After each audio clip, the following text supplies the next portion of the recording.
So before this video starts, I just wanted to add a quick disclaimer that this is the first sit down, explain it type of video that I'm recording.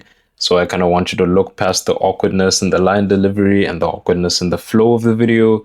I'm going to try and fix that with editing, but I kind of want to move away from that and just have you focusing on the actual content in the video, because that's what you're here for and that's more important than anything else. So thank you for that and enjoy the video.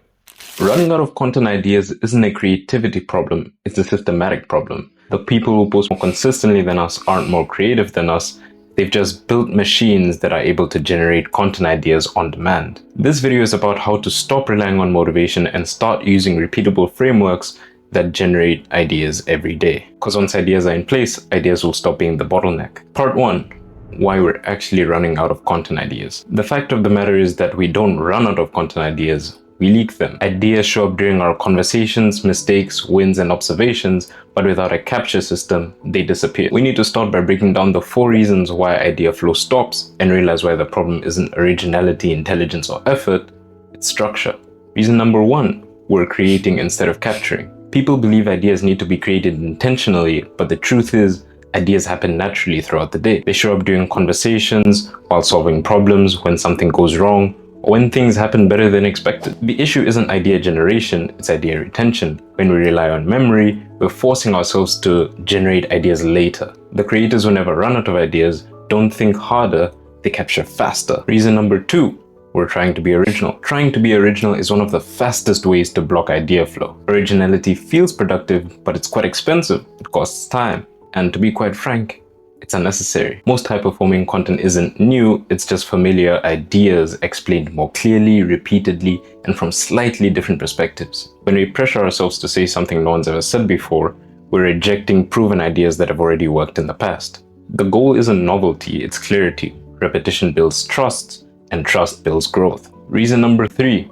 We're consuming randomly. Content output depends on content input. When our content consumption is random, i.e. endless scrolling, disconnected topics, or even just watching unrelated creators, our brains are receiving noise instead of structure. This makes it harder for us to form ideas. Intentional consumption, on the other hand, creates patterns. When we regularly consume content closer to our own, ideas naturally form and connect and multiply. Random consumption overwhelms us, while strategic consumption fuels more output. Reason number 4, we're thinking in posts, not systems. A lot of creators think in individual posts, thinking, what should I post today?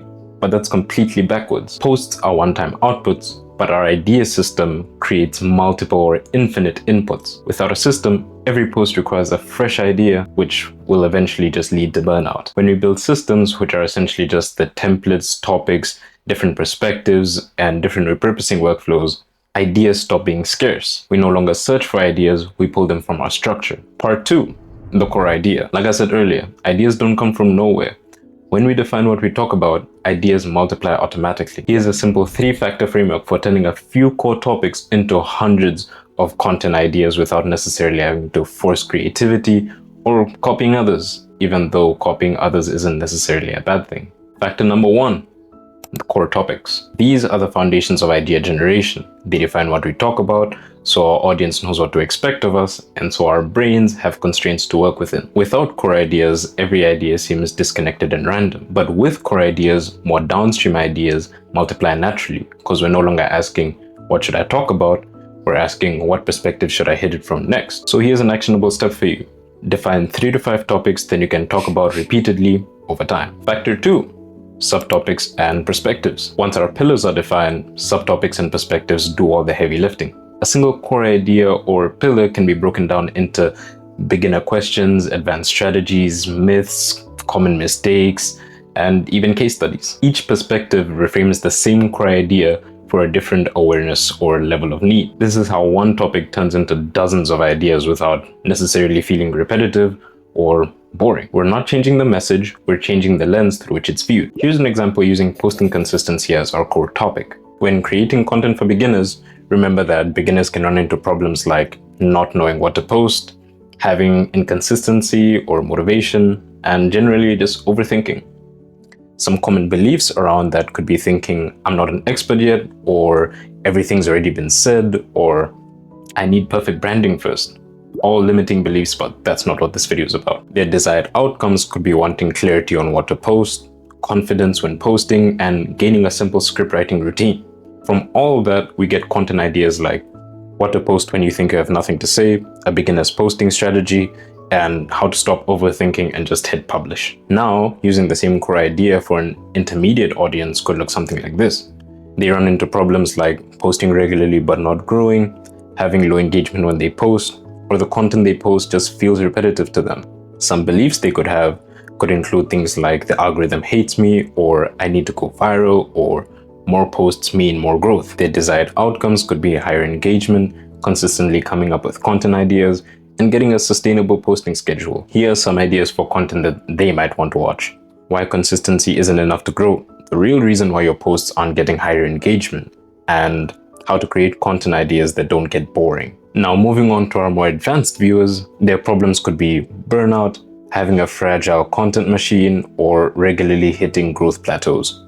Their beliefs could be that they have to be on every platform to grow, or they need to sacrifice quality to scale their content, or that only having a high volume of content is the only way to get what they want. Their desired outcomes are having a better repurposing system, having a content team or an automation system, and getting consistent growth without the burnout. The content they might want to see is how to scale content without posting more, how to turn one idea into 10 posts, and what actually matters when you start posting daily. We just came up with 6 content ideas which all fall under our core idea of posting consistency on social media just by thinking of the problems, the beliefs, and the desired outcomes that our audience may have.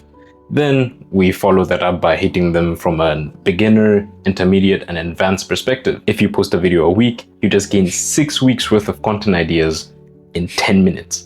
You're welcome. Factor 3, question-based ideation. Questions are pre-qualified content ideas because they come directly from real people. Every question our audience asks reveals confusion, curiosity, and genuine desire, which means attention already exists there. So instead of inventing new ideas, we just start by answering the questions we've already been asked. One question can easily become multiple pieces of content depending on the perspective. An explanation post, a mistake to avoid, an example, and even a step-by-step breakdown. So here's the next actionable step. Find frequently asked questions, objections, beginner questions, and advanced questions, then turn each question into multiple posts. Part 3. Sources of endless content ideas. We don't need new experiences to create new content, we just need a better extraction system. High-quality ideas already exist in our audience, our work, and our past content. We just need to be able to extract from them consistently. Starting with number 1, our own content. Our best ideas are already behind us. High-performing content shows us exactly what our audience already wants more of, while low-performing content shows us what we need to fix or improve on, whether it be a better hook, format, or entire template to begin with. So instead of constantly trying to create new ideas from scratch, you can start by rescuing already proven ideas. You can update all posts, or you can reframe the posts that quite didn't land the way you wanted to the first time. Most creators leave growth on the table by abandoning ideas too early instead of improving on them. Next, we get ideas from our audience, because our audience tells us exactly what to post if we're paying attention. Comments, emails, DMs, and conversations reveal confusion, curiosity, and the need for more clarity in real time. Every question is just content demand in disguise. We need to start by documenting these questions and turn them into posts that solve real problems instead of hypothetical ones. We can also outsource ideas from source number 3, the markets or other creators. Our market is literally an idea generator, if we know how to observe it. Competitor content, industry debates, or trending conversations already show us what holds attention. The goal isn't to copy, it's just to contextualize. We need to take what's working and explain it better, or expand on it, or simplify it, or just challenge it with our own perspective. Then we need to repackage it to beginners, intermediates, or advanced members of the audience, to certain people that want to avoid certain mistakes, and to those who generally ask us questions about the topic, because markets reward clarity, not novelty. Now, source 4, our work. Our daily work is literally filled with content ideas, wins, losses, processes, and lessons learned. These moments may feel ordinary to us, but they're more valuable to others than we think. because they're real. So start documenting what you're doing, fixing, and learning, because proof of concept content builds trust much faster than polished theory. Part 4. Capturing and organizing ideas. Ideas don't arrive on schedule, which means capturing them has to be immediate. The tool you use doesn't really matter. It could be your notes app, voice memos, it could be screenshots, or even DM saves. What matters is speed. If capturing an idea takes more than a couple seconds, then it won't happen consistently. Our goal is to stop relying on our memory and start recording ideas the moment they happen. And captured ideas are as good as useless if we can't find them. Organization doesn't need to be complex, it just needs to be clear. We need to categorize our ideas by pillar topics and add some simple status labels like raw for the new ones, expanded for the ones we've thought over, ready for the ones we haven't recorded or posted yet, and posted for, yes, you guessed it, the ones you've already posted. This turns our idea bank into a posting queue instead of a junk drawer. Part 5.